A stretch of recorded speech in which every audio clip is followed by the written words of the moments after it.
Once the underlying cause of the patient disease is identified, the information can the use the again new insight into the underlying basic biologies and pathogenesis with the will ultimate foster in discovery of treatment targeting the price of the disease.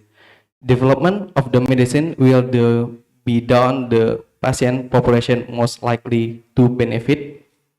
Inevitably is the field result to translation of from the products of one size fit all treatment toward targeting clinical practice model.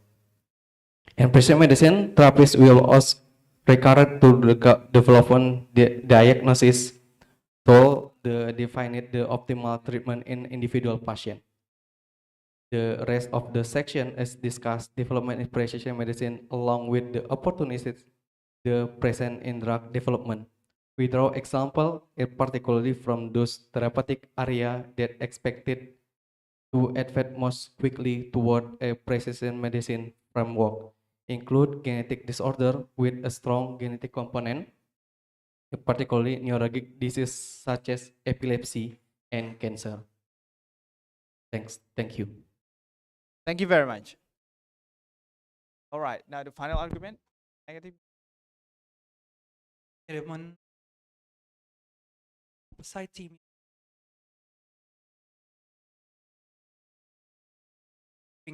drugs, they fail to think about the well of the owner of those genetics test results, the patients themselves, in particular their emotional well-being, their psychological well-being. Ladies and gentlemen, according to a systematic review done by Ahmed et al. In 2023 regarding patients' perspective related to ethical issues and risks in PM, one of the most concerned harms of PM expressed by patients was the psychological harm, where the author stated that the theme regarding the possible harms of precision medicine, including psychosocial harms and the need for genetic counseling, in particular the potential increase in the number of diagnostic scans performed, can have a detrimental psychological impact on a patient that is already in distress, where in extreme cases, the psychological distress may lead into a poorer prognosis. Research has shown that patients who undergo genetic testings and receive results indicating that there's an increased risk of certain diseases may experience psychological distress and anxiety. This distress, ladies and gentlemen, can have negative impact on the patient's quality of life as well as their ability to adhere to treatment because of the feeling of hopelessness. So ladies and gentlemen, from this evidence we can learn that unfortunately the opposite team alongside with PM have failed to put the patient's psychological well-being as a priority, therefore disregarding one of the elements of the 4 pillars of clinical ethics, that is non-maleficence. Also putting the other elements of the 4 pillars of clinical ethics, that is respect for autonomy in jeopardy, since they're planning to give away the patient's genetic test information for pharma research program. And if big data results in new drug development that is so expensive that most of working class in the nation couldn't afford, then who will benefit from this? The people or the big pharma? Ladies and gentlemen, let me close my statement by saying that if a program cannot respect the 4 pillars of clinical ethics as a whole, then that program is not clinically ethical. Thank you.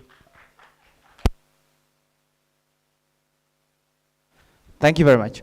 So for the next 3 minutes, we will give both of the groups to form their final rebuttal. So you have 3 minutes to make your final arguments, and then after that, I will give opportunity for each group to give their final rebuttal.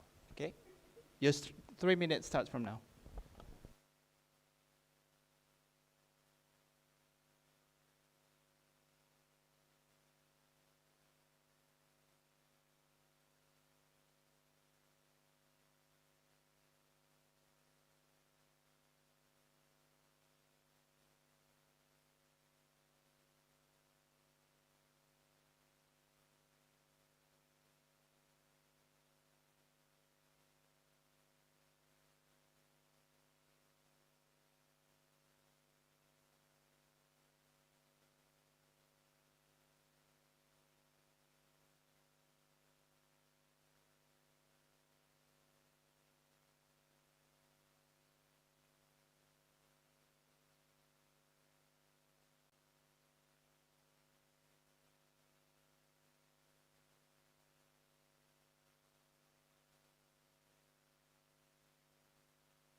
1 minute left.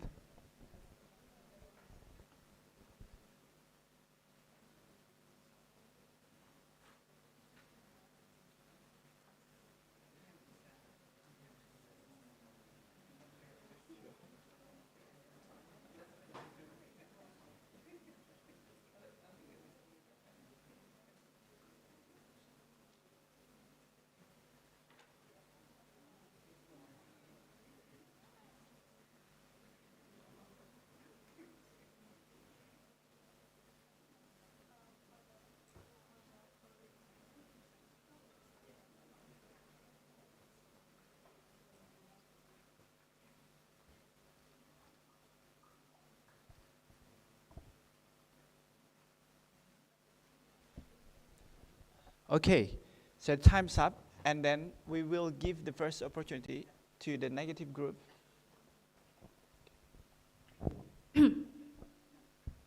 Okay. Today, I stand before you to address the concerns raised by the affirmative team and provide a comprehensive rebuttal that delves into the complexities of surrounding the topic of precision medicine. The affirmative team highlights the potential improvement in diagnosis and treatment through precision medicine. However, let's consider the unintended consequences. The potential for privilege and inequity in healthcare access. As we embrace precision medicine, we must ensure that progress doesn't inadvertently magnify the existing disparities. While the preventive aspects of precision medicine holds promise, we must recognize its challenges. In a country like Indonesia, with burdened healthcare system, heavy investment in precision medicine might strain limited resources further. The question arises, should we prioritize cutting-edge approaches when basic healthcare needs still remain unmet? Moving on to the genomic data collection. Yes, it holds a potential for drug development. However, we cannot ignore the ethical concerns that comes with it. Collecting sensitive data without robust data security, informed consent, and equitable benefits can lead to a scenario where patient privacy is compromised and individuals become a mere data points in spreadsheets. Now, in defense of our negative arguments, our concerns remain valid. Unequal access to cost-effectiveness are issues that cannot be swept under the rug. While we aim for progresses, can we truly call it progress if only the privileged few can reap the rewards? Considering privacy, confidentiality, and security, in a world of data breaches, we must ensure the patient trust remain intact. After all, a breach in trust could have far-reaching consequences on the healthcare system itself. Lastly, the psychological burdens and the need for genetic counseling genetic profiling cannot be overlooked.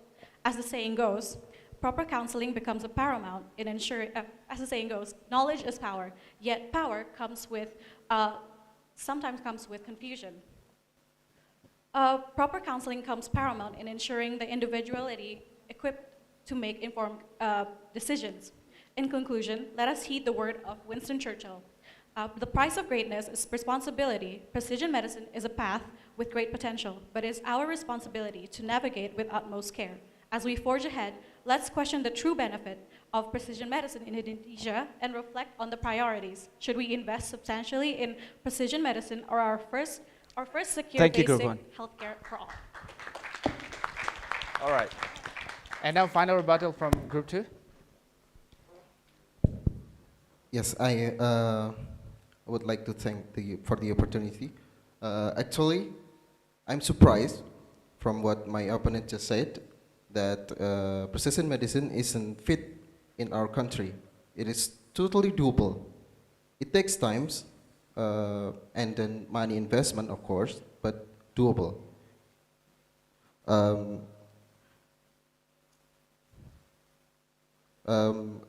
In FK UGM, we have numerous labs that currently running new diagnostic tools or treatments, and I think that's a baby steps to precision medicine.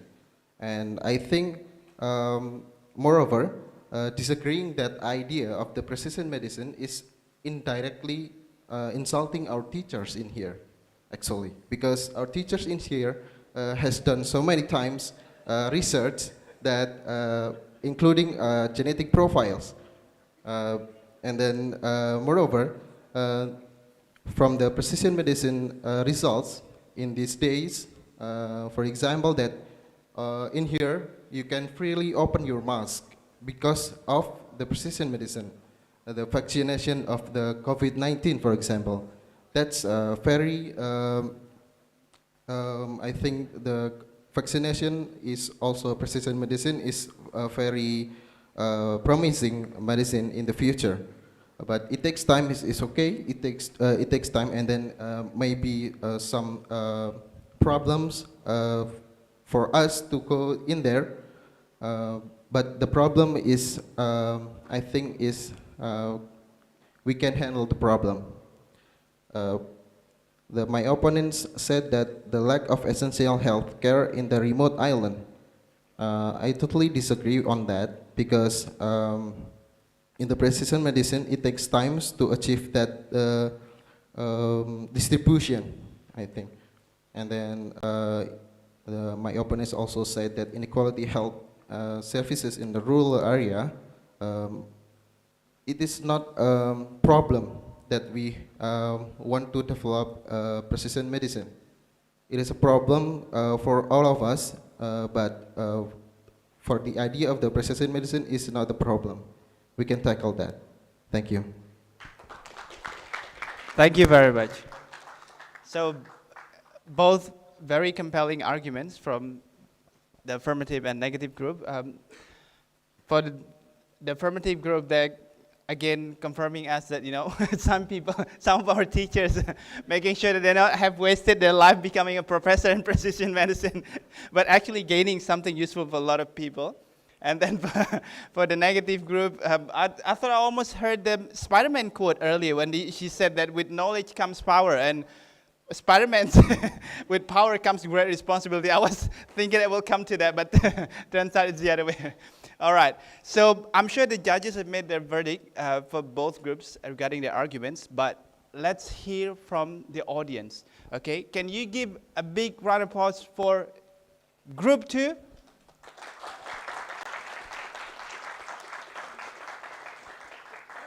And now a big noise for Group 1. Well done. Thank you very much. Congratulations, both Group 1 and Group 2.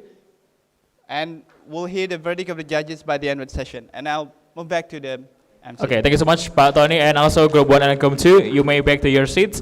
And Mas Itam, can you help me to change the table number?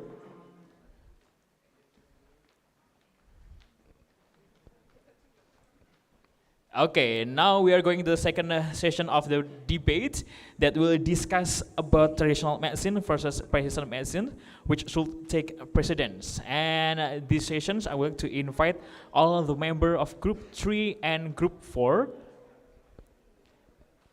Pak Abdi, can you help Mas Itam to change the table number?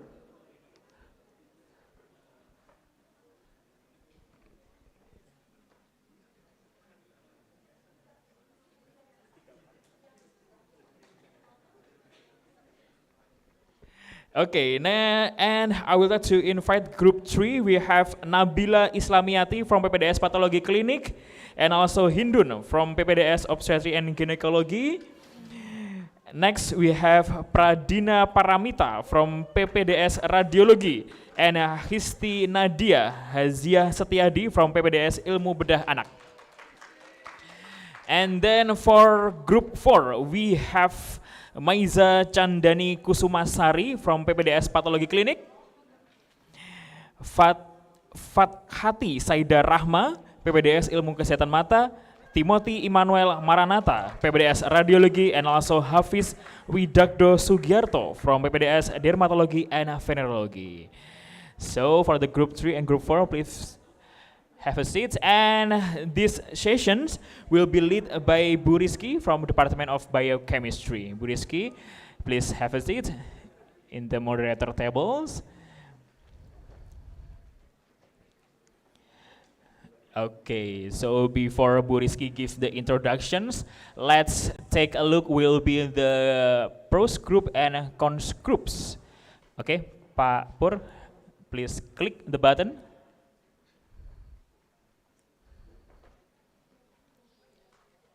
Yep, and jeng jeng. Okay, and group 4 will be cons, and group 3 will be pro. And Bu Rizky, for the next around 24 minutes, I will give the stage to Bu Rizky. Thank you so much, MC, Mas Yopi.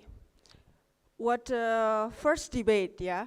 But then that debate bring us to the real questions here. So we have for the motion for the second debate is the traditional medicine versus precision medicine, which should take precedence. From the yesterday's symposium, we all know and we all heard about the powerful technology that we have now, the NGS technology. It shows pretty good role in our medicine today. And the one-size-fits-all era in the medicine is slowly ending.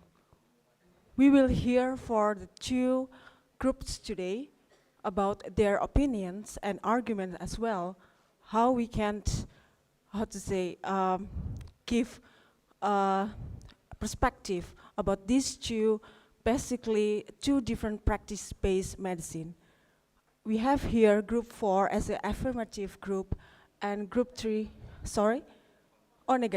group 3 is the affirmative, and then group 4 is the negative. Okay, I will give for the affirmative group as a first speaker to give their arguments for 3 minutes.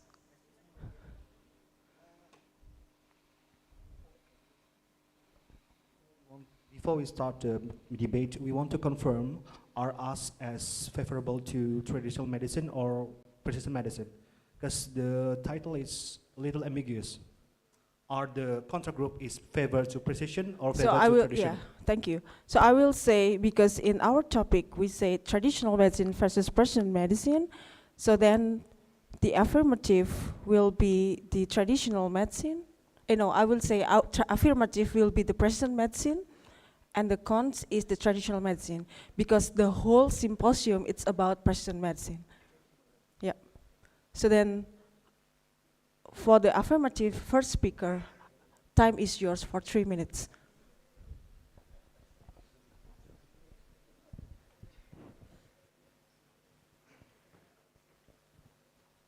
Assalamualaikum warahmatullahi wabarakatuh. Good morning, Professor, Doctor, ladies and gentlemen. My name is Nabila from Group 3. I would like to state our position that we are affirmative of precision medicine. Based on US Food and Drug Administration definition, precision medicine, sometimes known as personalized medicine, is an innovative approach to tailoring disease prevention and treatment that takes into account differences in people's genes, environments, and lifestyle. The goal of precision medicine is to target the right treatment to the right person at the right time. For example, in the case of Indonesia, only 30% of people with diabetes mellitus have controlled blood sugar after taking drugs. The remaining 70% have uncontrolled blood sugar. Each patient has a different responses to drug. Therefore, treatment can be the same. This is caused by various things, including physical, cellular, biomolecular, genetics, and non-physical identification of the patient. So, why it is important to take precedence over traditional medicine? These few points are: traditional medicine is considered not very effective in targeting specific disease. Indonesia has many different diseases that need to be studied and high population with various genetics. And in Indonesia, healthcare is more than capable to compete and do research for precision medicine. Therefore, it is best to be strengthened. And the last in Indonesia is entering digitized society. more and more technology startup from Indonesia in the field of medicine and biotechnology. Thank you. Oh, thank you for the arguments from the affirmative group. So let's hear for the arguments from the negative group. Time is yours. Thank you. Assalamualaikum warahmatullahi wabarakatuh. Good morning, Professor, Doctor, ladies and gentlemen. The topic for our debate is traditional medicine versus precision medicine, which should take precedence. Conventional or traditional medicine refers to the medical practices, treatment, and approach that have been commonly used for a long period and are widely accepted within a particular culture and society. This form of medicine is often rooted in historical practices, cultural beliefs, and experiences that have been passed through generation. Conventional medicine or traditional medicine, sometimes also referred to as allopathic medicine, mainstream medicine, or Western medicine. Traditional medicine has a long history. It is the sum of knowledge, skill, and practice based on the theories, beliefs, and experiences indigenous to different cultures, whether explicit and applicable or not, used in the maintenance of health as well as the prevention, diagnosis, improvement, and treatment of physical and mental illness. Other than that, precision medicine examines how an individual's unique genetic, environmental, and lifestyle characteristics come together to inform health, instead of one-size-fits-all approaches to treatment like traditional medicine. Precision medicine focuses on customization to the individuals. Researchers in medical genomics use genome-wide association studies, or GWAS, to identify fine-grained differences in the DNA sequences of related and unrelated individuals.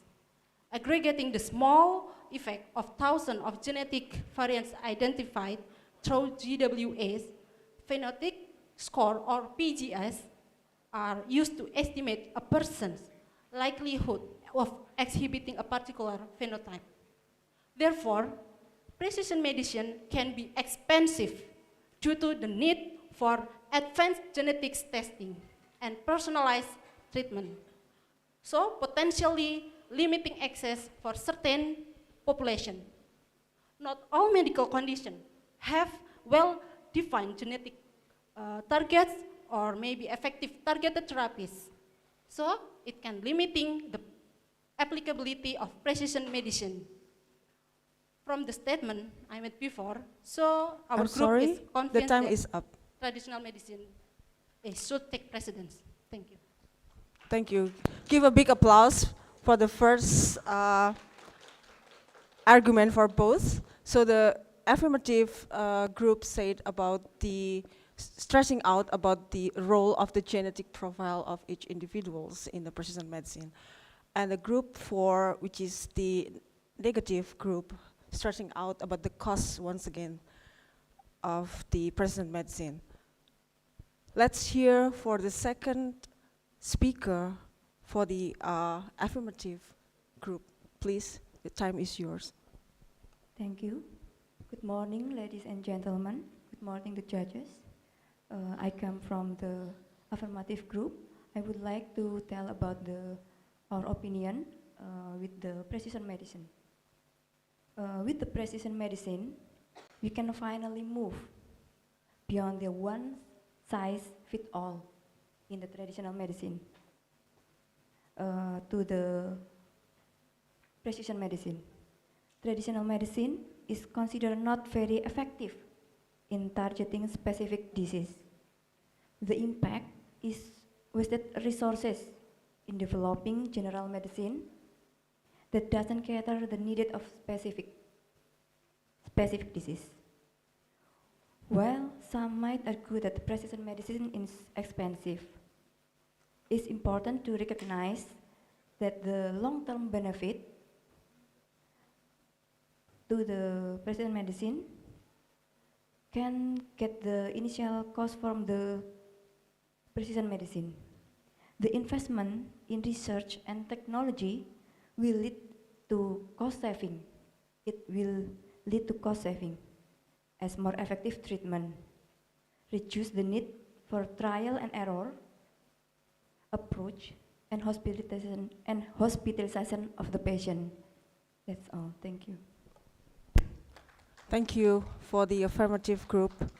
We have now the time for the negative group to deliver your arguments for 2 minutes. Time is yours. Good morning, respectable judges, ladies and gentlemen. As far as I know, the tools we need for DNA sequencing is not available across Indonesia. Maybe only a few healthcare facilities owns it. If that's the case, how can we implement precision medicine for all people in Indonesia? And what about the patients who live in the outmost part of Indonesia? Will they be able to get treated based on their DNA sequencing? I don't think so. For this scenario, one-size-fits-all medicine is more appropriate to implement. And let's not forget about the applicability of precision medicine. Most studies about precision medicine took place in Western countries, which are different from us in terms of race and ethnicity. We are Indonesian. We are Asian, Southeast Asian to be precise. As affirmative group said before, precision medicine is based on one's unique biogenomic. Now let me ask you this. Do we have the same biogenomic with people from Western countries? And can the study's result can be applied here in Indonesia? The answer is no. Thank you. Okay, very spot on. Yeah, so for the second opportunity already been given for both group, and the affirmative once again starting out about the need of money actually, but then you also bring solution that the investment of this precision medicine it's highly important, right? And the negative group here stressing out about the distribution of the tests, whether it's appropriate in Indonesia when we have so many islands, for example, right? Okay, we come to the third opportunity to each team to give their arguments. So once again, 2 minutes for the affirmative to give arguments. The time is yours. Thank you. Good morning, judges and all the audience. In this opportunity, I would like to talk about the significant advantages of precision medicine. First and foremost, the precision medicine embraces the essence of personalized care. We are all unique from our genetic makeup to our lifestyle and environmental exposure. The precision medicine not only limited to treatment, but also shines brightly in the realm of disease prevention.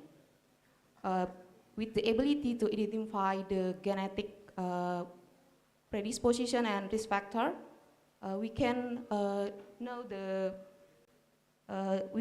implementation of proactive measure to stave off the disease, if prevention, and we can stop the disease even when the symptom not manifest. The prevention approach may save our lives and reduce the burden of healthcare system by preventing treatment costly and hospitalization down the line. And the precision medicine not only a buzzword, it's a paradigm that promises a healthier and more effective and personal center of healthcare system. Thank you. Thank you for your arguments. Let's hear for the negative group. Time is yours. Good morning, Professor, Doctor, and Moderator, ladies and gentlemen. My name is Timothy, and we are now discussing about traditional medicine versus precision medicine, which should take precedence. I believe the third affirmative wants to tell you about significance and prevention with precision medicine. But I think precision medicine right now cannot be applied in Indonesia. We are aware that even BPJS, Indonesian National Health Insurance Program, has only been implemented in the last approximately about 10 years. And up to now, we still struggle to handle patients effectively. Many patients are going up and even going untreated. But you think if we now focus on implementing precision medicine, it will burden our medical workforce that are already overwhelmed. The precision medicine you mentioned might be good in your eyes, but not necessarily for others. It might be good for individuals, but from the perspective of wider society, the precision medicine could be waste of time, cost, and even with the simple, fast approach, traditional medicine, we still can handle the patient effectively due to the overwhelming number of the patient. Precision medicine will undoubtedly consume even more time and resources before we can even treat the patient. Thank you. Give a big applause for both team. So once again, group 3 give really good argument as well about the use of the precision medicine in the prevention, right? And then group 4 here stressing out of the burdens that may caused by the precision medicine when we apply it in Indonesia, for especially. So we have 3 minutes for you, both group, to prepare your rebuttal. So we start, please, the time is not correct. So it's 3 minutes. Yeah. Yes, and the 3 minutes starts now.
Okay, time is up for both of the team to discuss about your rebuttal. And now it's the time to the negative group to give your rebuttal. 3 minutes from now, time is yours.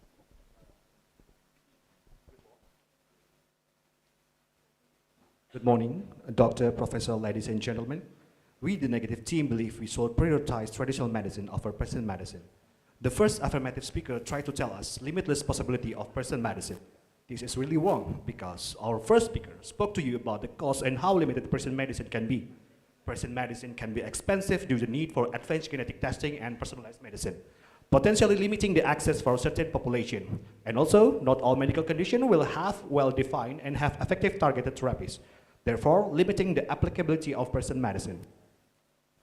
The second affirmative speaker has tried to tell us how we can remove from one size and all approach with precision medicine. And this is also wrong because our second speaker spoke to you about our current genomic method are especially insufficient for analyzing data from the first and second generation at mixed individual.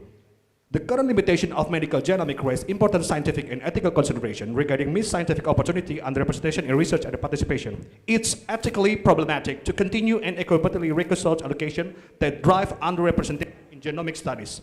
The consequence of such practice for precision medicine is that many do not currently stand to benefit from research into pharmacogenetic or disease risk prediction will continue to be left behind as field outwardly seek to diversity biobank. The third affirmative speaker tried to tell us precision medicine has a huge advantage as personalized medicine. Our third speaker spoke to you about cost explosion. Precision medicine means higher costs due to sophisticated technologies and huge investment at the research level and the uncontrolled proliferation of tests due to the precision medicine emphasis on the prevention. Before I give conclusion, ladies and gentlemen, I want to ask some question. Are everyone use electric car to attend this venue? Are anyone use electric car to attend this venue? No, of course, yes. I think most of the people that attend this venue not using electric car. Although the research has shown that electric cars are better than for environment and been invented for 1832. It's almost 200 years and we still use fuel fossil car. What happened with electric car is similar to precision medicine. Integrating precision medicine into healthcare is a complex process. For precision to succeed, healthcare provider will need to be equipped with the digital tools that will help them understand the complex data from the precise technique. Another challenge for precision medicine is the lack of training and knowledge amongst primary care physicians. The value of precision medicine may not have potential extend to everyone. It's considered that certain population will not benefit from this innovation. To make precision medicine that good for patients, the industry right now must overcome issue with infrastructure, inequality, and knowledge gap. Thank you. Thank you. So, what a fiery argument from the negative group. We will hear from the affirmative group. Your rebuttal start now. Okay, good morning, ladies and gentlemen. I'm from the affirmative team. And I would like to first say that I do not oppose the traditional medicine, and I have to agree that traditional medicine has undoubtedly played a significant role in human history. It has allowed us to provide health for us this far. However, we have to acknowledge the limitations in traditional medicine and how it can hinder us from pursuing newer medication or newer advancements in medicine. And reliance in traditional medicine will also hinder us in getting new knowledge or advancing new medication and new technologies in medicine. And you can also argue that precision medicine is costly and it's not as effective. However, we have to remember that medicine is not always cheap. Medicine has been expensive, and it is from history, and it is our hard work to supply to the people to provide medicine that was difficult, that was advanced before, to make it accessible for everyone. So if you don't, and the opposition team can also argue that precision medicine hasn't been practiced in Indonesia because we have different genomics with Caucasian, for example. But if we do not start now, and if we don't try to treat people of our genomics, when will we start? So I would like to also say that if we also continue in strictly our mentality and also in just applying widely accepted theories, widely accepted medicine, when will Indonesia, when will we, our people, be able to move forward and become a superpower in this medical community? Thank you. Thank you. Give a big applause for both team. They already give their best to discuss and give their arguments for this second motion. So this is the end of the second debate. So both groups already give us some knowledge about the challenges of the precision medicine, as well as showing the powerful tool of the traditional medicine, as well as here in the group affirmative showing the motivation actually to start the precision medicine now or never, probably. Okay, thank you. I will give the time to the MC. Okay, thank you so much, Bu Rizky. And once again, give applause for group 3 and 4. Okay, you may back to your seat. And Mas Hitam, can you help me to change the table number? And now we are going to group 5 and group 6. Okay, that will discuss about personalized genomic testing. Should everyone have access? Yep. For group 5, we have Saiful Anwar from PPDS Ortopedi dan Traumatologi. And then we have Lailatul Rizka from PPDS Ilmu Kesehatan Mata, Arthur Apriradino Jangu dari PPDS Urologi, dan Fatia Murni Camida dari PPDS Ilmu Kesehatan Anak. And also for group 6, we have Almarisa Ajeng Prameswara from PPDS Mikrobiologi Klinik, Arif Zulfian Mubarok from PPDS Ilmu Penyakit Dalam, and also Iwayan Jordan Junior from PPDS Urologi. Last but not least, we have Feral Christopher Amadeus from PPDS Ilmu Bedah Anak. So from group 5 and group 6, so find your positions. And silakan, monggo. And this session will be led by Dr. Dwi Aris from Department on Pharmacology and Therapy. And let's take a look who will be the affirmative team and the opposite team, right? Okay, let's click the button.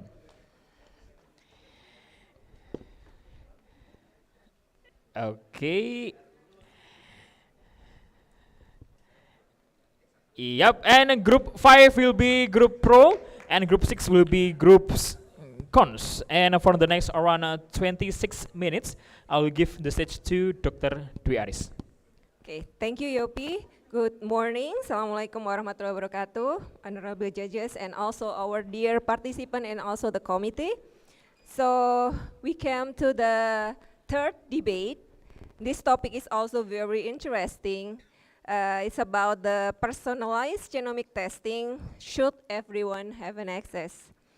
So we already know that personalized genetic testing, we can spot it everywhere now, even in our gadget. They offer genomic testing to everyone to see our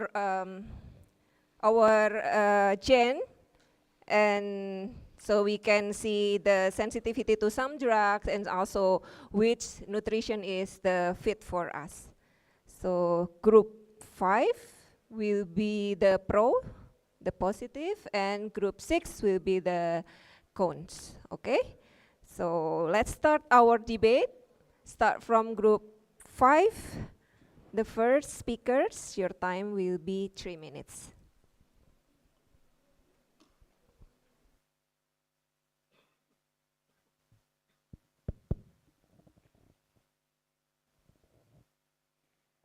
Assalamualaikum warahmatullahi wabarakatuh. Good morning to all amazing jury, moderator, commentator, and the opposite time. Today we would like to discuss or debating about personalized genomic testing. Should everyone have access? And our team as a government will exactly say yes. Well, we will we will deliver our argument into 2 outlines. The first is the utility, and the second one is the genomic data. But before we jump to the more explanations, I will introduce my each team for our task for today.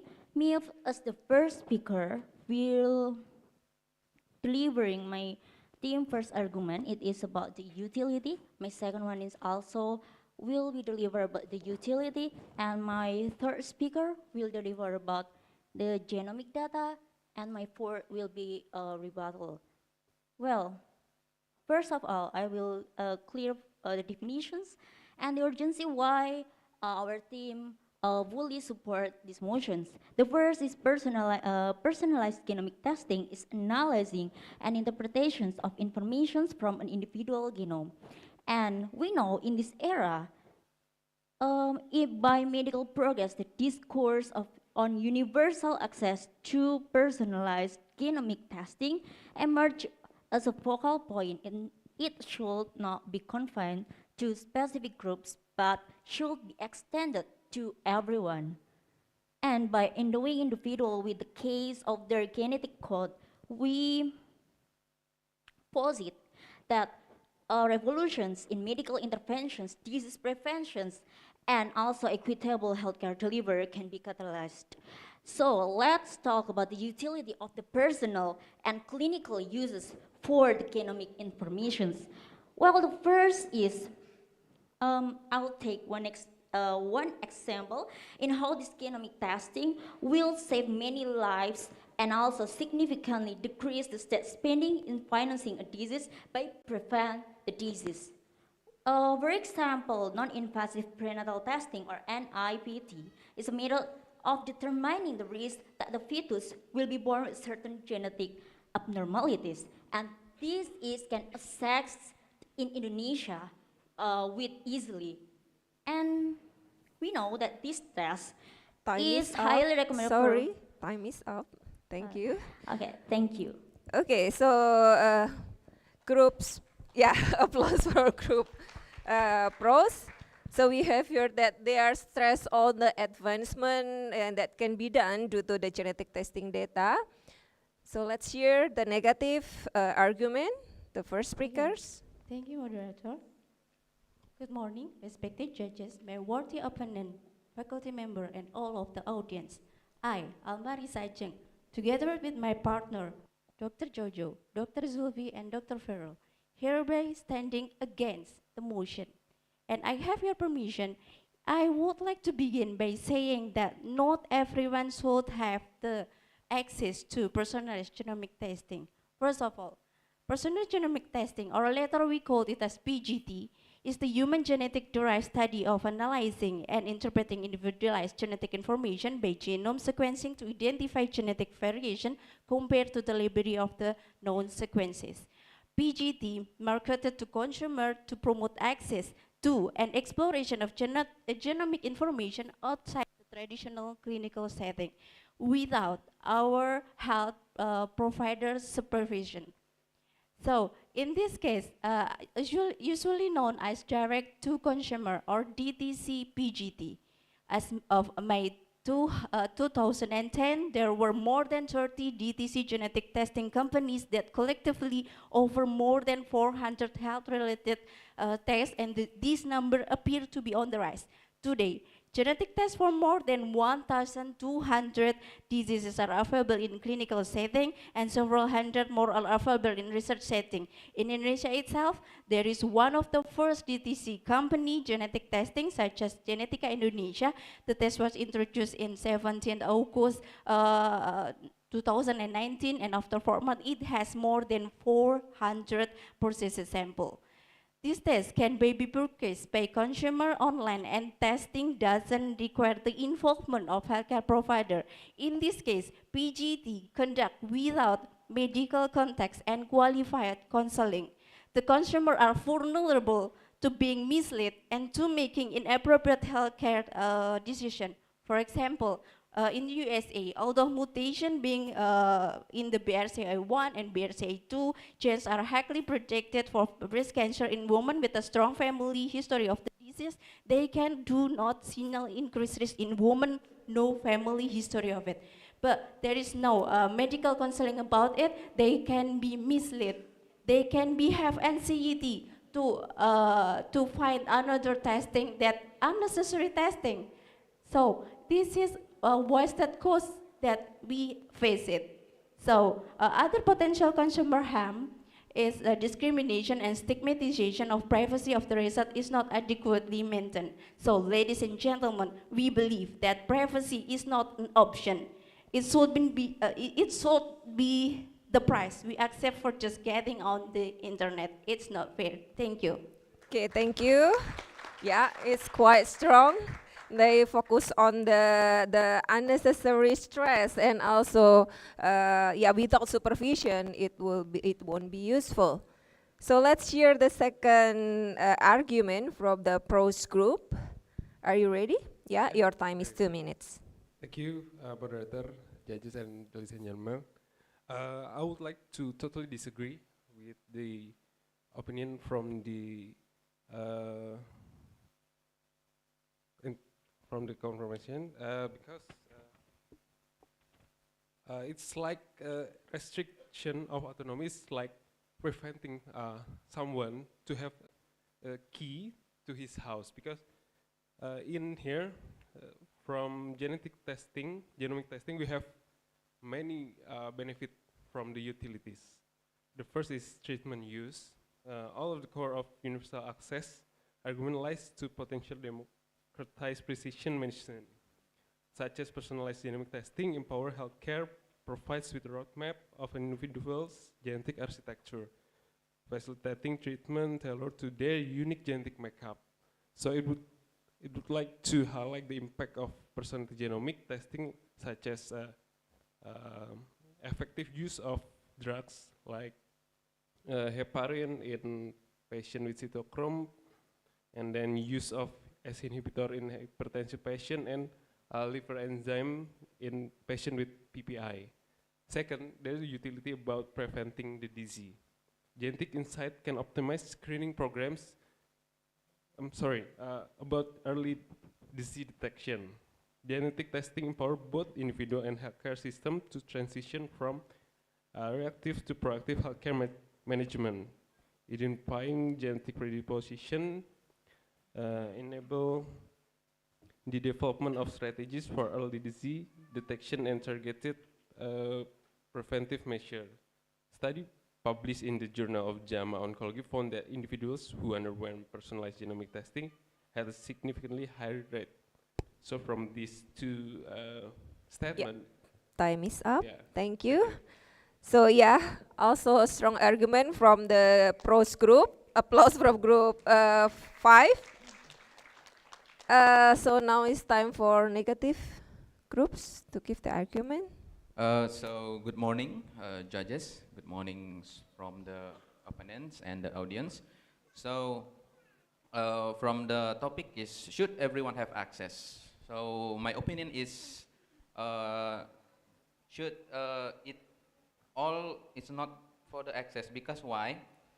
Because the personalized genomic testing is could have very much negative. Like first one is like a negative test could mask additional causes. So from the results of genetic tests does not mean you definitely will not get a certain disease. It simply means you don't have the genetic variants for the particular disease. So it's become a negative test. And the second one, a positive test could unnecessarily increase stress. Just like someone, if like me, testing for the genomic testing, and then we don't have any like healthcare providers, the good ones, so we can increase our stress because, oh, you have genomes for the cancer, so it will increase our stress, our anxiety. So if we don't provide a good healthcare, good care providers for this personalized, so I disagree with this opponents, the conclusion. And for me, if we personalize this test, so from my teacher say, the natural companion is overdiagnosis. So if we do the overdiagnosis, if the doctor overdiagnosis, we will overtreatment too. So this is what we concern, and any treatments, it be surgicals or it be pharmaceutical treatments. So my opinion is disagree with this testing everyone. Okay, thank you. Yeah, stress on again on the unnecessary test will increase the stress and also overdiagnosis. So let's hear the argument, the last argument from group pros. This is the last argument before the rebuttal, so use it wisely.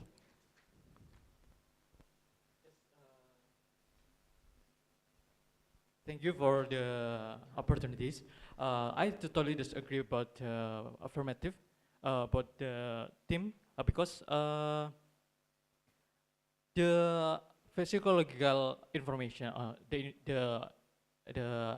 specific genomic information, it can make the person have a decision for their condition. And from my team, or from support our team, I will explain about the longevity of genomic data. The longevity of genomic data, it is unique information that is repeatedly in the genetic information that many people has no many tests to answer or to provide the physical health. And data sharing and regulation, the government should be support for the publicity of the information, because we can example in the Canada there is the European and data information from the Council Europe and OECD Convention, but the people has protection and regulation to protect the data information. So the data, the genomic information should be provided to every healthcare. Thank you.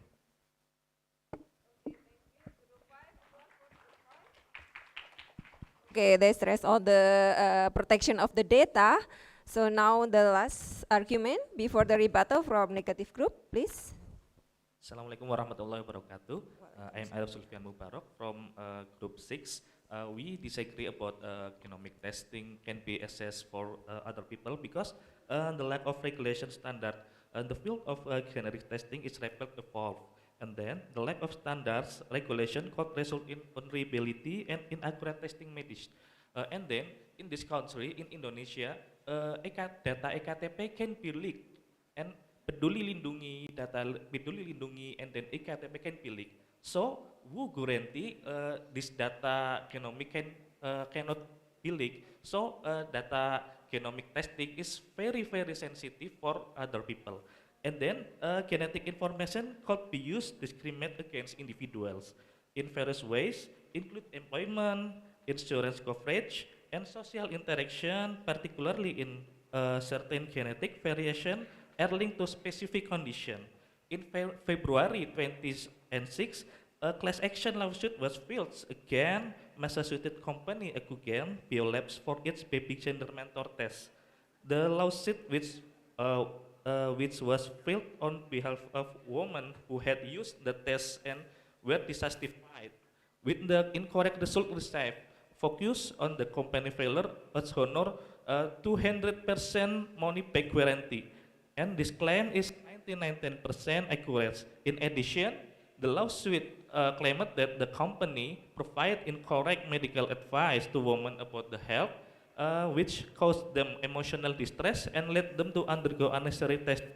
So,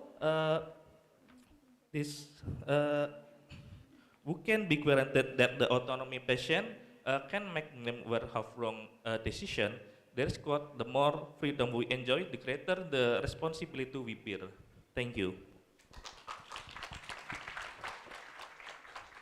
Thank you. So we have heard the three arguments from both groups. The pros group stress on the importance of genetic testing because it's like giving the key to open the house full of opportunity to know their sensitivity to medication or treatment.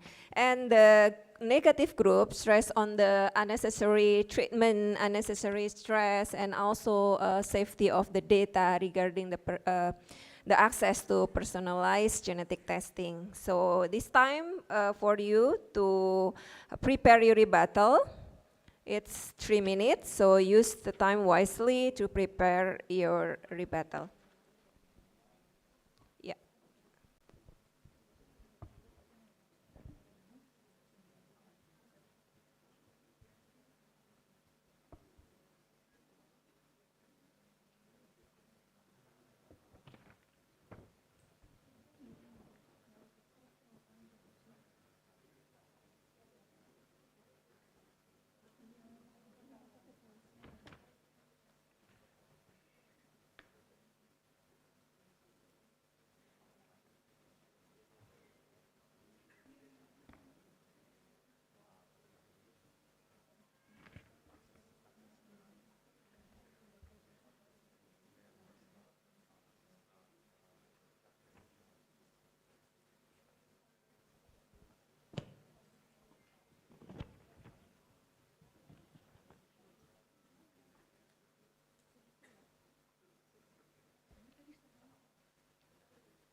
Okay, time is up. So now it's time for rebuttal. Let's hear the negative group first. Good morning, judges and audience and the opposition team and moderator. We would like to review the points from the opposition team. The opposition team starts on the utilization of personalized genomic testing. We would like to argue that even if personalized genomic testing is able to identify genetic risks or even can be utilized for early diagnosis and treatment, it is pretty much useless if the access for adequate healthcare is not available for everyone. Even in the hypothetical situation that the access to personalized genomic testing is available for everyone, granted that maybe the cost is free, that even people of the lower socioeconomic status can access that.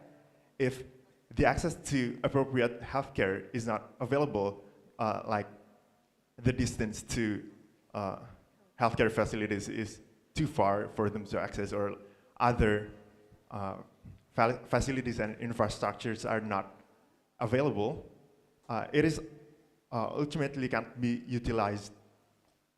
The second point that the opposition team stressed is also the autonomy to know more about themselves, like their genetic risk, or to know more about their genetic risk. We'd like to argue that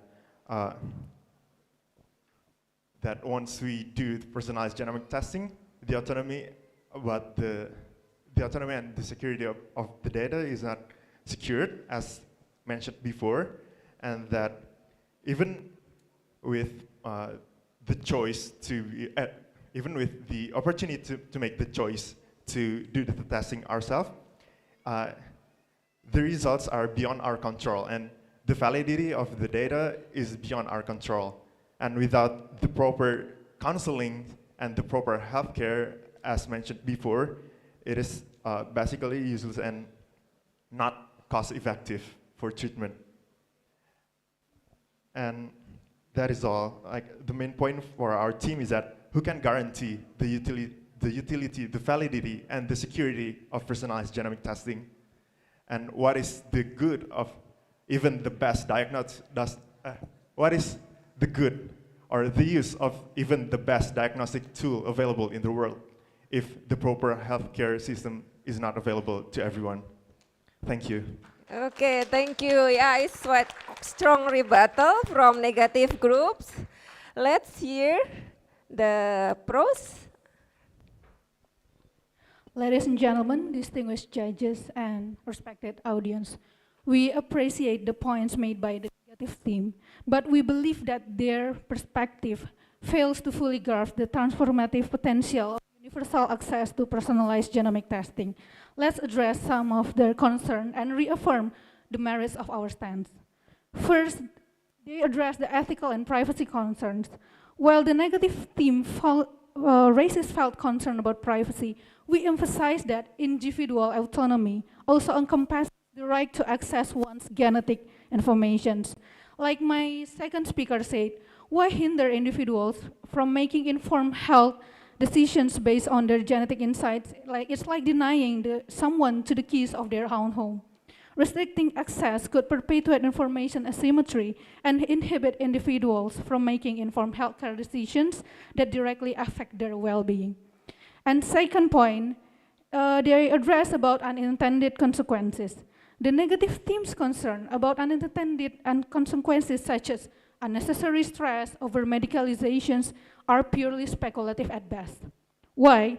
The potential benefits of democratizing genetic insights, such as informed medical choices and improved preventive measures, far outweigh hypothetical negative outcomes. We must not allow fear of the unknown to impede progress. And third, the affordability and accessibility. While affordability is a valid consideration, denying universal access based on financial grounds risks perpetuating societal inequities. The focus should be on finding innovative ways rather than excluding those who can benefit for it. Okay, and last point is about regulation and oversights. We acknowledge that importance of regulations and oversights to ensure accuracy and safety for the personalized genomic testing. However, these measures should not serve as rationale to withhold valuable genetic insights from individuals who stand to benefit from them. Rigorous regulations can coexist with universal access. And by focusing on ethical practice and legal protections, we can mitigate the risks associated with discrimination and ensure that the benefits of personalized genomic testing are accessible to all.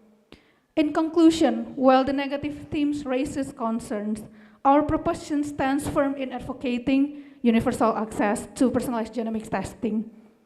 In medical science, let us not hinder the progress with hypothetical barriers, but rather embrace the promise of equitable healthcare access for all. Thank you. Wow, thank you. So that's Okay, thank you very much. Both groups already give their argument and also rebuttal. I believe that both of you already prepared it well, and we already hear all of your argument.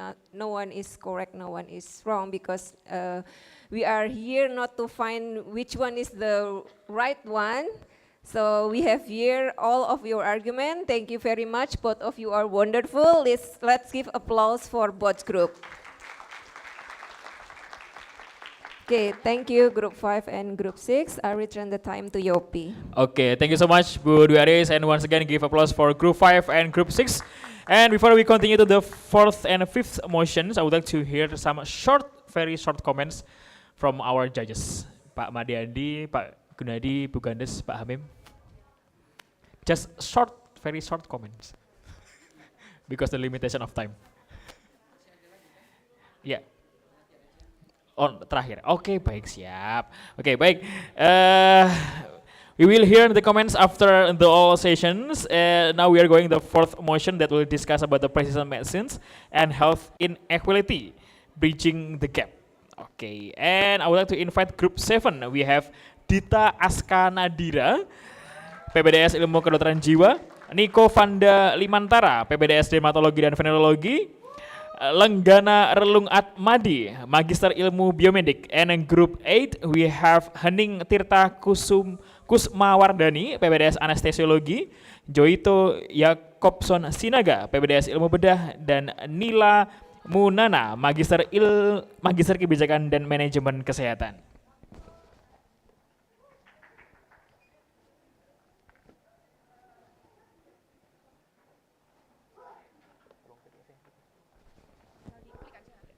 And to lead this session, I would like to invite Ibu Rizky, MPH from Center for Health Financing Policy and Insurance Management as a moderator.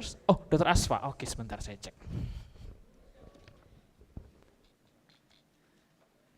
Oh, I'm sorry, Dr. Asfa. Dr. Asfa from the Department Dermatology and Venerology to lead these sessions. And let's take a look. We will be the positive and negative team.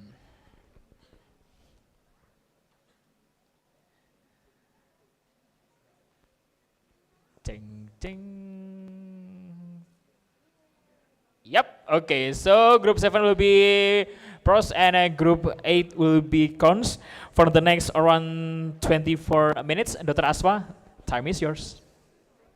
Thank you, Mas Yopi. So good morning to dear honorable judges and participants, also committee. So actually this is my first time ever experience as a moderator in the debate competitions. So right now in this topic we're going to talk about the precision medicine and health inequality, bridging the gap. I think this issue is about how personalized medicine in the future could achieve the standard goal of holistic approach to the patient and also the disease. So right now the team with pros teams will go with yes, precision medicine could bridging the gap, and the cons team will stick with no, that precision medicine may not bridging the gap, right? So to shorten the times, let's begin the arguments with the first speaker. We'll give a chance to affirmative teams. So affirmative teams, the time is yours. Thank you for the opportunity. Good morning, ladies and gentlemen. Good morning, judges and the audience. I'm Lenggana Relung Atmadi from Group Affirmative, and now we will establish the status quo of this debate is precision medicine can be implemented to bridge the health inequality by the year 2045 to support Visi Indonesia Emas. Precision medicines is an approach to disease treatment and prevention that seeks to maximize effectiveness, that by taking into account individual variability in gene, environment, and lifestyle. This approach will allow the doctors and researchers to predict more accurately which treatment and prevention strategies for a particular disease will work in which group of people. in which it is in contrast to one-size-fits-all approach, in which strategies are developed for the average person with less consideration for the difference between individuals. Health inequality refers to unequal distribution of health outcome, health quality, and healthcare access among different individuals or groups within a population. It is a concept that highlights disparities based on socioeconomic, demographic, and geographic. In this topic, we will focus to discuss how precision medicine can be implemented to bridge health inequality by the year 2045 to support Visi Indonesia Emas.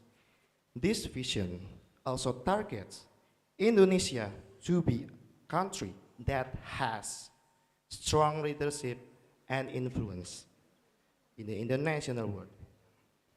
With poverty approaching 0% and regions inequality, including health inequality. One disease that has bad quality in outcome is cancer. Most cancer are only treated when they have entered to resistant state. Early detection is the key, and precision medicine may work on this. Before precision medicine was introduced, the outcome of the cancer failure therapy reached 90%. Several studies conducted by researchers found that there were increased survival rate in patients who had applied precision medicine. So, we support implementation precision medicine to bridge health inequality primarily to support Visi Indonesia Emas in 2045. Thank you. Thank you, first speaker from affirmative team. So now it's time for the negative teams. First speaker, time is yours. Okay, thank you for the opportunity. Good morning, judges. Good morning, ladies and gentlemen. We are from Group H, and we will be presenting about the precision medicine and health inequality, bridging the gap with me, Nila Munana, as the first speaker, Juwita Yukobson as the second speaker, and Haning Tirta as the third speaker, and our position now as the negative affirmation. Precision medicine has gained significant attention as a potential ground-breaking approach toward personalized healthcare, tailoring medical treatment and intervention to individual patients. While it holds immense promise to improving health outcomes, there is a growing concern that it may exacerbate existing health inequalities and create disparities in access and outcomes. Moreover, the implementation of precision medicine requires widespread data collection and analysis. While it is crucial for generating insight and developing personalized treatment plans, it raises concern regarding patient privacy and the potential misuse or discrimination that might arise as a result. Historically, marginalized groups such as racial and ethnic minority may face additional challenges in terms of data collection, ethics, and privacy, potentially leading to mistrust and reduced participation in precision medicine initiative. Other than, we still have problem in financial, healthcare provider, human resources, and we also need big bang data set that keep people information safe. It only could be implemented in scientific cases because in the common cases, it's only for complementary, so we suggest its beneficial value only for the rare disease. Precision medicine is heavily reliant on advanced technology, genomic sequencing, and molecular profiling. These resources are also costly and require extensive infrastructure, making them inaccessible to individuals from lower socioeconomic backgrounds. And as the result, there is a risk that precision medicine will disproportionately benefit wealthier population, depending existing disparity in healthcare access and outcomes. That's for all. Thank you. Thank you. Please give applause to the negative teams. So next, we're gonna invite our second speaker from affirmative teams. Please, time is yours. Thank you so much for this opportunity. My name is Dita. I'm the second speaker for the affirmative team. I would like to give answer to several issues that you have raised. First of all, regarding the funding, it is true that we already have the adequate health budget for the universal healthcare, but then there will be like a future of allocating it on precision medicine, because we are already on track. As we can see, the universal healthcare is beyond expectation, that the coverage of it is already reaching so many people. So we, with the correct political willpower, will see the inclusion of precision medicine with the same track, with the same trajectory as the same as universal healthcare. We may be promising regarding this precision medicine. And then you also mentioned about that precision medicine may only be on specific diseases, which is true, that it's in support with the lecture that we have observed yesterday, that precision medicine in itself only covers, still only the research covers the specific diseases such as cancer and then autoimmune disease. But that is also what we focus on, because other diseases are still not yet there yet.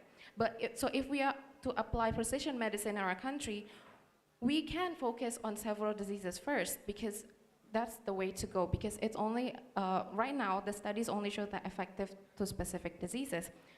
And also, regarding the legality of it,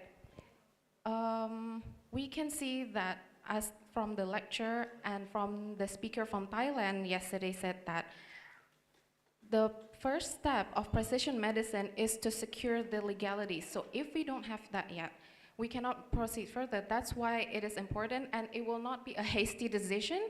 It will not be within like the first years.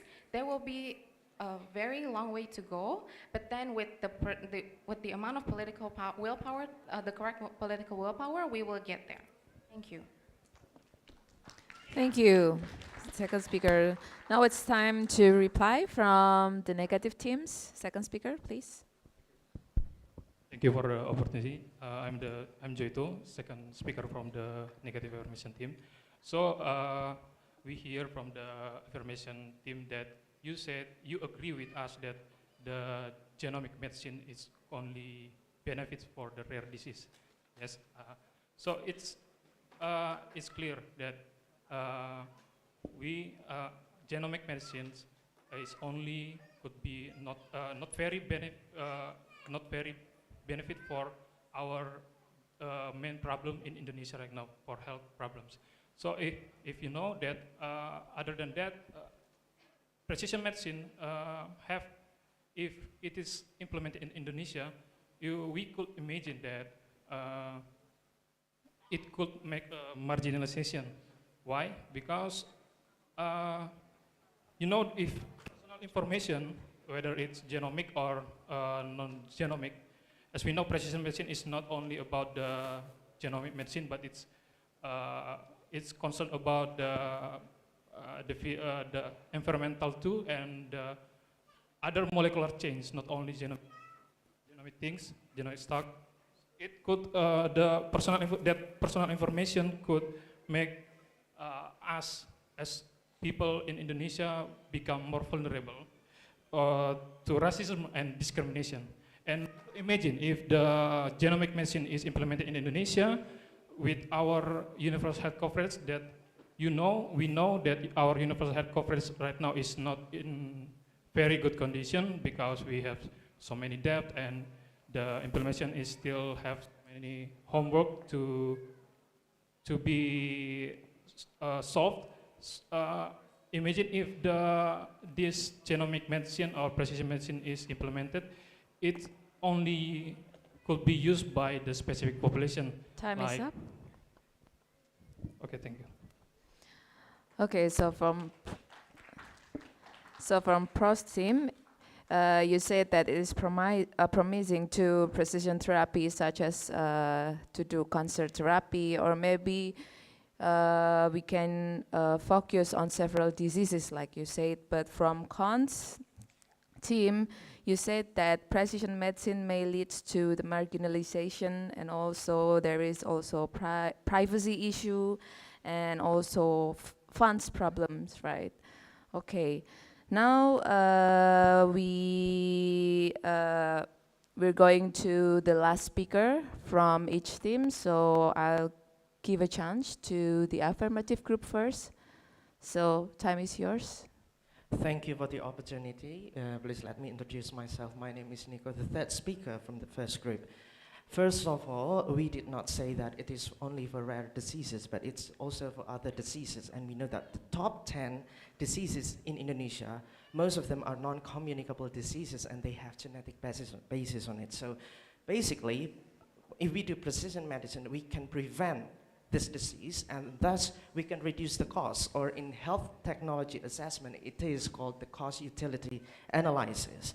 And for the second arguments that say that it will create a disparity between ethnic minorities and those who do not have access, I do not like this statement, because we know that long time ago, there is a song called Nenek Moyangku Seorang Pelaut. This means that we in Indonesia is not separated by waters, but we are connected by seas. So if I would like to quote from the Article 34, paragraph 3 from the 1945 Constitution of the Republic of Indonesia, it is stated that the state shall be responsible for the provision of decent healthcare facilities and public service facilities, and thus universal healthcare coverage like BPJS is implemented in Indonesia. And regarding the fundings, you know that, of course, we now experience that with it, but we can work with it if there is, I like the term from my second teammate, a political willpower. So if political willpower will support this, I believe that the government can issue government bonds. And I believe if government bonds is being issued, I, as a doctor, I will join that for the benefit of Indonesian people, so that I will stand with our ideology, Pancasila. And then, regarding the privacy matters, I believe that based on the previous lectures, we need to build layers upon layers about the privacy matters before we can implement that into an application that can be used by Indonesian people. And I believe it will create more jobs, because we will discuss with the lawmakers and those from the law schools. Thank you very much. Thank you very much. Nice arguments, Dr. Nico. So it's time for negative teams to reply, please.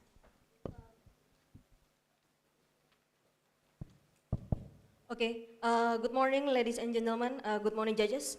I'm as a third speaker.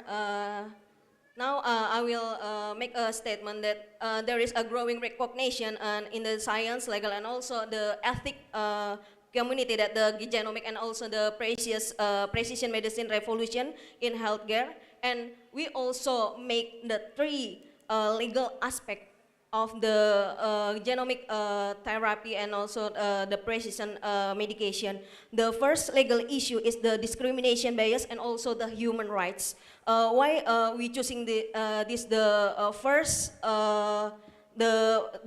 legal issue? Because of the practice of precision medicine is depend on health inequalities, and the second legal aspect is the barrier to the expectable participant and the vulnerable population. There is many barriers to the participant in the genomic and also precious medicine research because of the core ethical principle of biomedicals ethical clearance is depend on the autonomic and also non-maleficence in ethical issue. And the third legal issue of this precision medicine is the barriers of the healthcare delivery. So in Indonesia, especially in Indonesia, we didn't make the proper law for the legal aspect issue because of the problem include inadequacy of privacy and also anti-discrimination protection for the vulnerable population, and so lack of the health coverage and funding for the follow-up care, failure to use law to ensure access to genomic medication, and also practiced by research sponsor that tolerate the entrance disparities, not yet application in Indonesia. Time is up. Time is up. Oh, okay, thank you. Thank you. So we've already heard arguments from both teams. So now both teams are given a chance to prepare the last session to rebuttal for 3 minutes, and it starts from now.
Time is up. So we're gonna hear first the rebuttal from negative team. So I would like to invite the last speaker to give the rebuttal. Please, time is yours. Okay. The closing comment for us from us that the other groups say that in precision medicine just needed the correct political power, but as we know that the situation, real situation in Indonesia, the correct political power is have many challenging in Indonesia, especially for the data privacy and also the standardization of the precision medicine and also the genomic testing and access to advanced technology have a health disparity in Indonesia.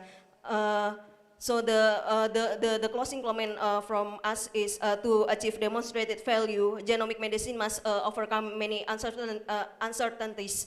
The clinical relevance of the genomic variation, potential variation in technical performance and or computational analysis, management of massive information set, and must have available for the clinical intervention that can be informed by the genomic analysis. So attain the more favorable cost management for the healthcare deliveries, and also the demonstrated improvement in cost effectiveness. Thank you.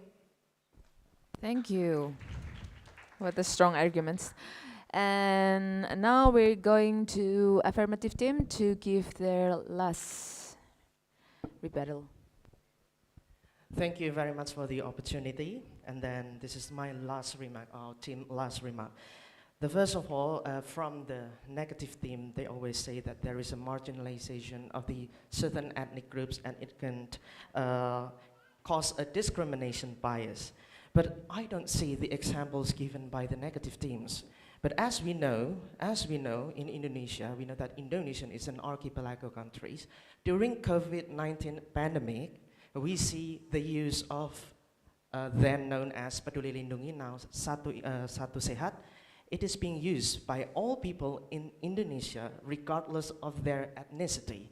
And if there is a problem with the vulnerable population, let's say that they cannot read, they cannot have access to mobile phone or internet, we still remember that there is a frontliner in front, known as Puskesmas. And in Puskesmas, there is kader.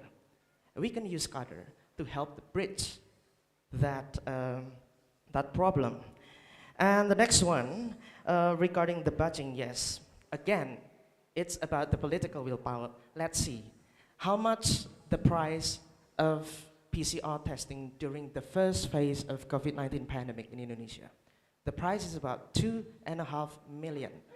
But due to the correct political willpower, where every government agents, where every government bodies work together, the price now down to 250,000 rupiah. And then, next, COVID-19 vaccine. We can see if there is a political willpower, we know that everybody in Indonesia is now covered with the COVID-19 vaccine. So I don't see the examples given by the previous team.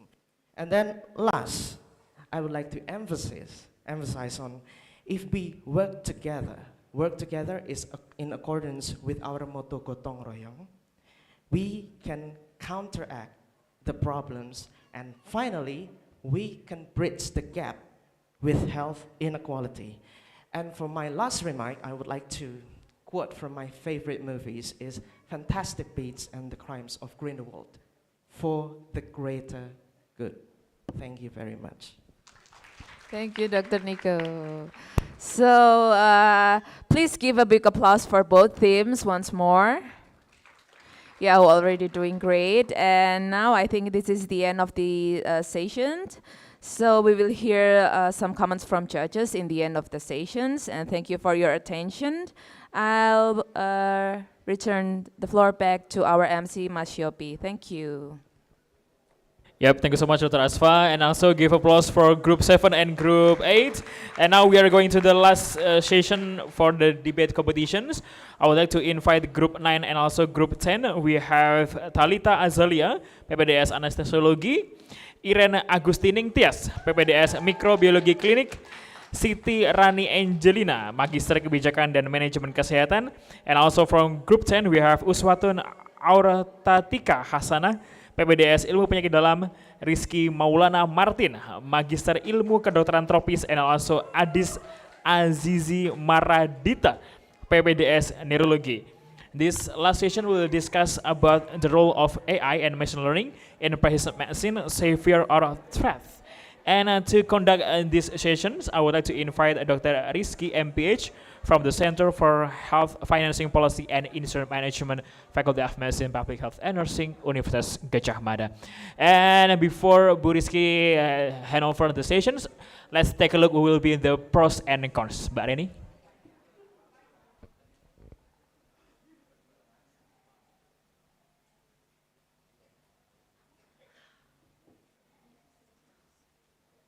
Okay, so congratulations, and Group 9 will be pros and Group 10 will be Group cons. And for the next around 24-7 minutes, I will give the stage to Bu Kiki.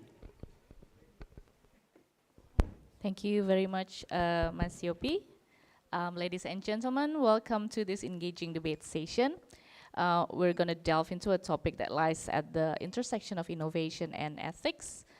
In an era where technology is everywhere, we're at the edge of a big change in how we see and provide healthcare.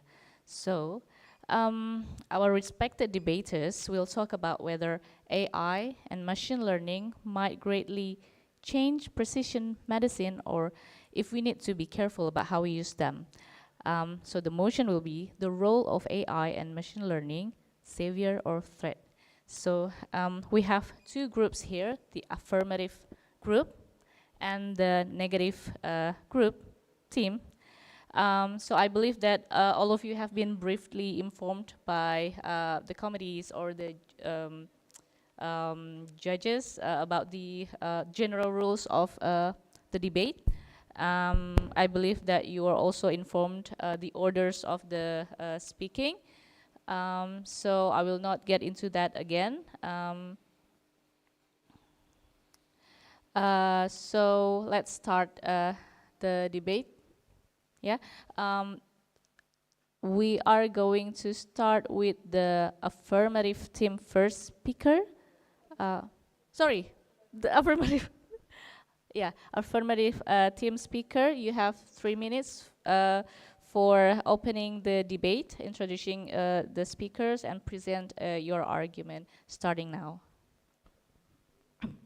Okay, ladies and gentlemen, esteemed judge and fellow debaters, we stand before you today to discuss a topic of a paramount importance in our rapidly evolving world, the role of artificial intelligence, or we call AI, and machine learning and precision medicine. As the first speaker in the affirmative, we firmly believe that these technologies are indeed saviors, propelling us into a new era of healthcare where personalized treatment and early disease detection are no longer distant dreams, but achievable realities. Precision medicine, which tailors a medical decision and intervention to the individual characteristic of each patient, holds the promise of more effective and targeted treatments. Artificial intelligence and machine learning provide the tools to unlock this potential. With vast amount of medical data at their disposal, this technology can identify intricate patterns and relationships that the human might miss. By harnessing this power, we can develop personalized treatment plans that take into account a patient's genetic makeup, lifestyle, and environmental factors, leading to improved patient outcomes and reduced side effects.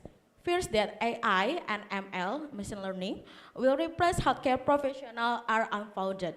Instead, they can complement the expertise of healthcare providers, enabling them to make more informed decisions based on comprehensive analysis. In addition, this technology can revolutionize drug discovery, making it faster and more efficient by predicting the efficacy of potential compounds. AI and its application in healthcare could be another great leap forward in medicine and a transformative force for personalized and population medicine with several computational benefits. The extent of its popularity in healthcare can be easily measured by the number of AI-related papers published in medicine. At the time of the study, 9 April 2019, a total of 16,166 and ML papers were available through PubMed.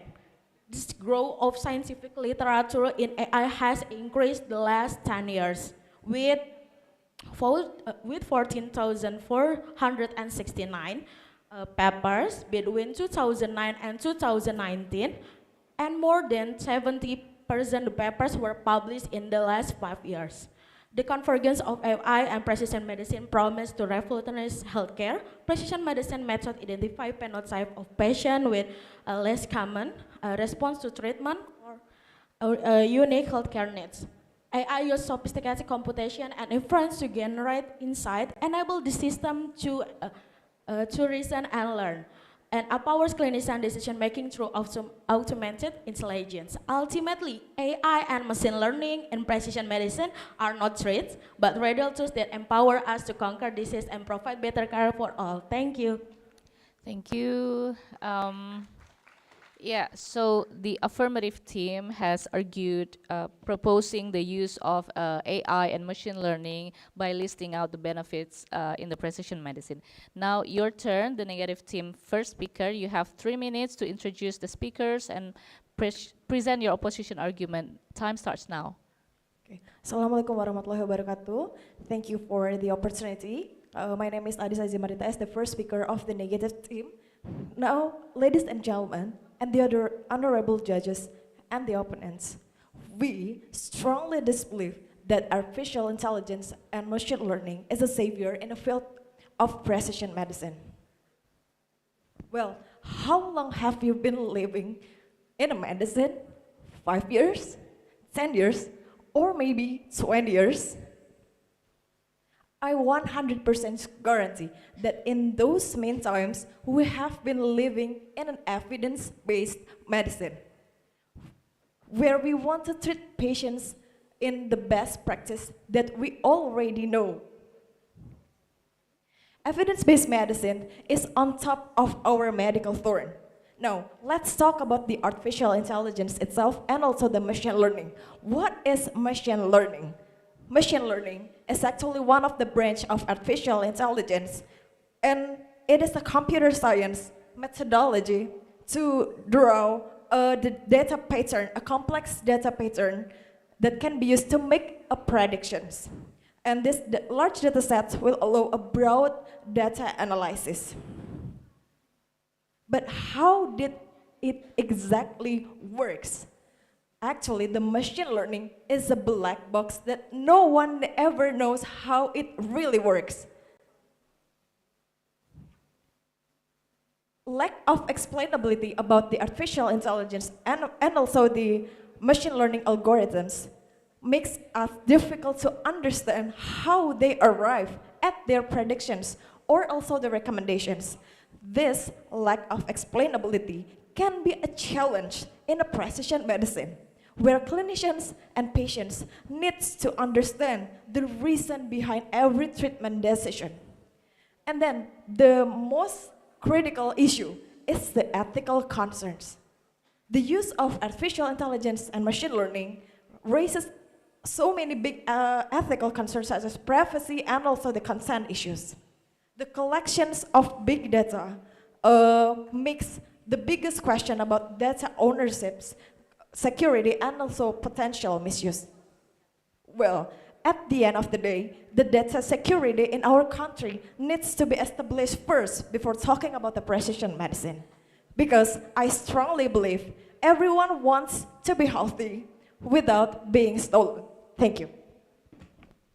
Thank you so much for the arguments. So the negative team first speaker argues especially emphasizing in the ethical issues and data privacy.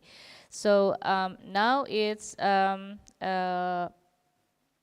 affirmative team second speaker turn. You have 2 minutes now to offer your second affirmative argument. Supports the first affirmative speaker argument. The time starts now. Assalamualaikum warahmatullahi wabarakatuh. Good morning, for ladies and gentlemen and debaters. Talia, as a second speaker of positive affirmers. I'm here to delve deeper into the affirmation argument about the positive impact of artificial intelligence. Well, some may argue those technologies pose the threat. We firmly believe they are saviors that will reshape healthcare landscape. Imagine a scenario where diagnoses are more accurate and treatment plans are tailored and individual unique genetic makeup. Critics might argue that lacks empathy of a human doctors, however, AI strengths in ability. In our departments, anesthesia departments, AI help us so much. It's given us, in our department, we work more than 6 hours per day. And we run to tiredness, and it jeopardies our patients. If we are not focused, if we treat our patients without focusing. So in our department, we use many monitorings to the patients, as we use the monitoring in an operations room, and we use the monitor for monitoring our patients. In the hospital also, we use a lot of AI in our to help the patients. So in the conclusion, AI it's useful in our department to help we jeopardize our patients and give our patients a more accuracy dose and help us to monitoring the patients. And about the Okay, time's up. Thank you very much. Second speaker from the affirmative team emphasized that they still propose with even stronger argument that AI is beneficial and avoid them in jeopardizing patients. Now it's negative second speaker's turn to offer your second negative argument, supports the first negative speaker argument, also attack the argument with your idea. Okay, Time thank you starts for now. the opportunities. My name is Rizky Martin for the second speakers. To run the AI required should be have a complete mega database, and to process the machine learning for precision medicine. Imagine if the data of patient if uncorrupted and bad, and the possibility of that bad that use can be many possibility that harm for the patient. Let's take a look for the example. The deepfake video. Nowadays, they designed to able to manipulate the face of the patient and can be dangerous for it because harm for the patient and other people. And the second, becoming a liar. Nowadays, in fact, the habit of lying is the natural habit of a human. And one of research from the Georgia Institute of Technology, USA, there is robot can be decide what they can want to do. It can be lying to another fact of patient and data of patients, and can be dangerous for the patient data also. And the third, about the robot demand a equal right. Imagine a robot or AI want to have a equal right with same right with the persons. Then they asking a benefit and even the citizenship of status, or have same right with human, or salary with human, or maybe it replace you as a doctor in future. Please, if that is something, some negative effect of AI can be considered by the stakeholder. Thank you. Thank you. So the second speaker from negative team argues that AI, machine learnings, can show habits that emulates humans' habits. So it has negative effects as well that we should pay attention to. So it's the affirmative third speaker's turn to offer the third affirmative argument, support the previous speaker argument, and you may attack the argument from the opponent. Team, time starts now. Okay, thank you. Good morning, ladies and gentlemen, honorable judges and fellow participants, and of course, the moderator. We would like to address some concern that have been raised about the role of artificial intelligence and machine learning in precision medicine. Critics argue that these technologies could lead to data breaches and jeopardize patient privacy. However, it is important to recognize that stringent data security measures are being developed and implemented to protect sensitive medical information. The potential risk should not outweigh the many benefits we stand to gain. And the second, furthermore, consider that AI could contribute to job losses in the healthcare sector are not unfounded. However, history has shown that technological advances often create new job opportunities. We will need skilled professionals to develop, manage, and interpret the technology as we adopt AI and machine learning. And while it is true that technology can never replace the human touch in medicine, our intention is not to replace doctor, but to enhance their capabilities. AI and machine learning can analyze vast amounts of medical information in seconds, providing doctors with critical insight that can help them make informed decisions. This collaboration can significantly reduce diagnostic error and improve patient outcomes. In conclusion, The role of artificial intelligence and machine learning in precision medicine is undeniable that of a savior. This technology can revolutionize healthcare, improve patient outcomes, and contribute to eradicating diseases that have plagued humanity for centuries. AI has the potential to improve the efficiency of drug development and advance precision medicine. Instead of fearing it as a threat, let us responsibly harness its power to create a healthier future for all. Thank you. Sorry, time's up.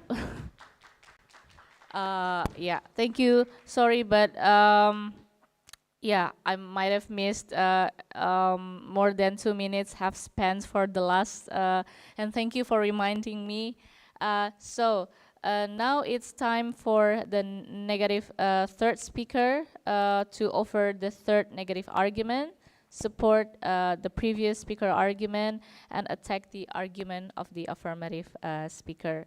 The time starts now. Assalamualaikum warahmatullahi wabarakatuh. I am Ota from Internal Medicine and Group 10. We strongly believe that talking about data security should be on top of our priority. Let's see the last month of a big bang that happened to leak a customer data in the worst way that we could never imagine. Let's imagine the lack of data happens in a medical data that can more manipulative as academic and more dangerous because it's about human. And let's if AI and machine learning can play in many ways. Artificial technology has become a trend today in digital era, but has the potential to change in way we live and work in many times. If used AI in production and service process could replace human jobs, causing mass unemployment in some sectors. If there is no proactive action, this could increase the social disparity between the owners of AI technology and those who lose their jobs. Therefore, there is need for regulation and ethics in use of artificial intelligence technology. Regulation and ethics should be established to ensure that AI technology is used for good purpose and does not harm society. Regulation and ethics and also help addressing a negative impacts of AI technology such as employment and information manipulative. In addition to regulation and ethics, the development of AI technology must also be done responsibility. The development of AI technology must be attention to be impacts, costs, and develop that's safe and ethical. Responsible development of AI technology will help society to trust and accept AI technology. In the last, if it's not to be good, if it's too good to be true, it's not. Thank you. Thank you very much for the third speaker from the negative team. So now both teams have provided their arguments for the proponent of AI and machine learning and the opponent of AI and machine learning utilization. Now both of the team have 3 minutes to prepare for a rebuttal. The time starts now. Prepare for the rebuttal.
Okay, the time's up now.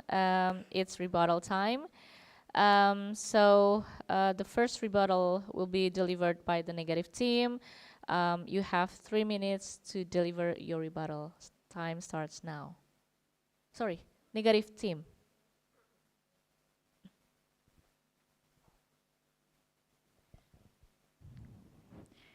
Bismillahirrahmanirrahim. Okay, we still strongly disbelieve that artificial intelligence and machine learning is a savior in the field of precision medicine. Because the affirmative team did not answer the biggest question that we asked before about the data security. Meanwhile, the ethical concerns is our top priority. The use of artificial intelligence and machine learning itself in precision medicine raises ethical concerns such as privacy and consent issue. And then the second, the lack of explainability itself.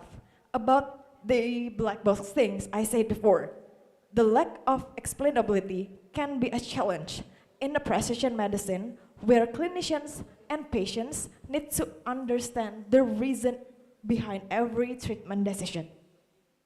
And then the third point, the data bias. The artificial intelligence and machine learning algorithms rely on large data sets. If these data sets are biased or incomplete, it can lead to biased predictions and decisions in precision medicine itself. For example, if the training data predominantly represents a specific demographic data, the algorithms may not perform well for certain populations. And then the fourth, over-reliance for technology. While artificial intelligence and machine learning can enhance decision-making, as you said before, there is a risk about over-reliance on technology. It is still important to maintain a balance between human expertise and technological tools. It ensures us that the clinicians remain actively involved in the decision-making process. And then the last thing, limited generalizability. The artificial intelligence and machine learning models trained on specific data sets may have limited generalizability to diverse patient populations or different healthcare settings. And I'm sorry, this is the last thing. The interactions between doctors and patients should also be a concern. Will artificial intelligence and machine learning make it less human? Who knows? Then, the last but not least, if it's too good to be true, then maybe it's not. Thank you. Thank you very much. Yeah, so the negative team has provided the rebuttal for the argument. Now it's the affirmative team's turn to provide the rebuttal. You have 3 minutes to deliver, and time starts now. For the first time, thank you for about your statement before.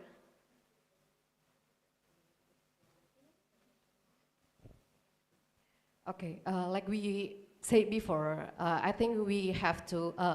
We already given a statement about the security. So the critics argued that these technologies could lead the data breaches and jeopardize patient privacy. However, it's important to recognize the strengthened data security measures are being developed, and it's still development. And implemented to protect sensitive medical information, the potential risk should not outweigh the many benefits we stand to gain. So the data privacy, it's still improved, and if we about the data privacy, the manual can leak to everywhere. Like in our department surgery, we always print out our data patient every day, and it may be leaked if the data is not crushed well. So it will spread to anyone. If the paper is not crushed yet. So yeah, in medical are given many benefits. It's not about the data privacy. It's given our many benefits. It's like in departments, it help accuracy to given patient dose. So it's not about the data security. It's given many benefits, effects to any departments.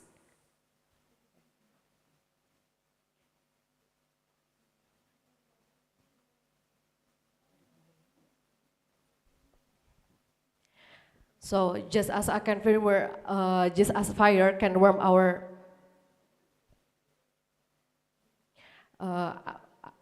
artificial intelligence and machine learn as the gentle compass in the sea information, then guides us through data wave and element the path innovative to source. So it will help us to given our patient efficacy doses, and it's gonna be the future of the healthcare. It provides a lot. Okay, thank you.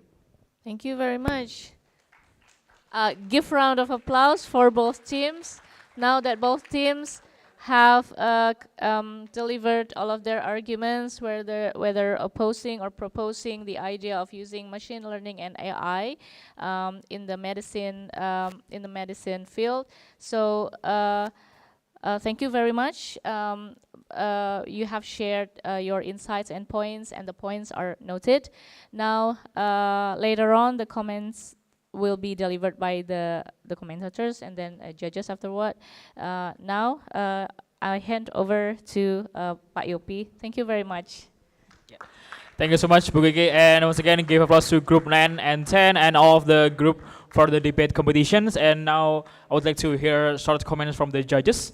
But Eni, please lend the microphone to the judges. We already take a look for the 5 session of debate. So I would like to hear comments, Pak Hamim, Bu Gandes, Pak Gunadi, and also Pak Made Andi. Just a short comment. So thank you very much for the opportunity. So I think all groups very excellent. Yeah, it's very difficult for us, yeah, to decide which group is better than other. But I think there is no right or no wrong. We just see the process of debate. And again, thank you very much for your effort. I think we should appreciate our groups. You all the best for us. Thank you very much. Bu Gandes. Thank you very much. I would like to congratulate to all the group. All of you already showed to us so well your ability to communicate in a very short time, try to synthesize a wide complex of information to a short presentation in a way that can be understood so well by the audience. So congratulations of all. However though, because this is debate, although you already tried to listen to other side, the bright side and the darker side, in a real situation, we have to see those both sides, and we have to collaborate. Not only just defend the bright or just defend the dark side. So I would like to provide and to give challenge to the community, not to the participants. Perhaps next year, after argument, opponent, rebuttal, and then we can ask both parties to work together. After looking at the bright side and darker side, how to work together to offer solution. So this is the challenge for the community. Thank you very much. Congratulations. Next, Pak Gunadi. Yeah, thank you very much. Actually, I also involved in the Indonesian Precision Medicine Initiative that's launched by Minister of Health in August 2022 last year. And I'm proud that what you showed to us, particularly to me, as the part of the Indonesian Precision Medicine Initiative, we have debate as well in the Minister of Health and also as stakeholder. What Bu Gandes said, that the dark and the bright part of the Precision Medicine Indonesia, And again, we are proud that your concern, your race, it's similar what happened in the national Indonesian. So big applause to all of you, because I think point of view, the pros and cons, it's already given to us, and regarding the equity, regarding the concern of the security of the data, big data, etc. It's now, until now, we are discussing and collaborating with the cons. How we collaborate with the cons. We are at the cons at a collaborator, not the cons, but collaborator, and we will input the input from the cons to make the Indonesian precision medicine is get better, and for the sake of the patient. Thank you very much. Last but not least, from our neighbor faculty of engineering, Pak Made. I really have to be more careful. I'm not a doctor. Being the only patient probably here. Thank you very much once again. Such an honor to be tasked as one of the judges. Thank you, Pak Hamim, Bu Gandes, Pak Gunadi. I think I agree with the three of them that you have shown us a really, if I may say, a healthy debate, right? Healthy debate. It is evidence-based. You search for data. You use very articulative delivery, and also the only problem for me is probably about the term that you use. The term that you use. As an engineer myself, I asked a couple of questions to Dr. Gunadi, but ini maksudnya apa ya? Not because you don't really deliver it well, but because of the specification of the term that you use. So I think if I may suggest one thing, it is important for you to soften a little bit of the terms that you use in such a way that a lay person like me would understand better. I think that will help us a lot. That's number one. Number two, if I may, it can be made more theatrical.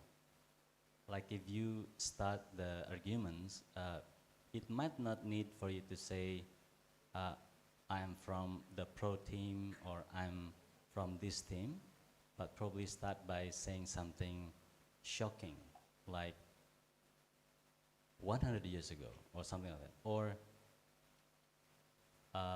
precision medicine. Do we need it? Should we even question that? Something like that. So more theoretical, so people will just pinpoint that you're in that position without you saying it, that you're in the pro and the cons, something like that. So I think, but in general, I'm really happy with the process. I really imagine if this kind of debate happens in the Senayan, I think our negeri will be much more makmur. Thank you so much. Thank you so much, Pak Made. So I think participants may put some punchy words in the beginning of the arguments, and the comments of Pak Andi will be tested in the research speech contestation. So how much your competency to translate your scientific language into the popular language, so the layperson can understand more that your research already be done. Okay, so we have 10 minutes for take a break. So the committee has already served you refreshment in the lobby. So we will back at the auditorium at 11:10. Okay, and I will start the research pitch contest with the 16 finalists. Okay, so have a nice break, everyone.